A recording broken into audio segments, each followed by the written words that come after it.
فيما يخص موضوع الازاز، عشان بس الناس اللي سالت على موضوع الازاز وايه اللي بيحصل والموضوع المرايات والكلام ده كله ده، احنا عندنا تلت الازاز يقفل مع تاني دوسه لك.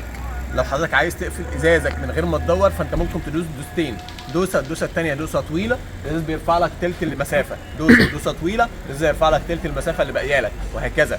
لو انت حضرتك عايز تدور بدوسه طويله من اول مره هتدور لك العربيه، يبقى مرتين دوسه عاديه دوسه ثانيه مش هتدور معاك العربيه لكن هترفع لك تلت الازاز. اللي مش عاجبه الاوبشن يجي وانا ابدله وارجع له كل حاجه ستوك. خلينا نكون متفقين على ده. تاني لوك اول مره عادي، بعد كده تاني مره دوسه طويله، الازاز فيها بيرفع سنه اهو، والمرايات بتضم. الدوسه الثالثه بالنسبه لي بطلع فيها بشكل كامل. الاسترا جي المسافه اللي بيطلع فيها الازاز اكتر من دي. شكرا.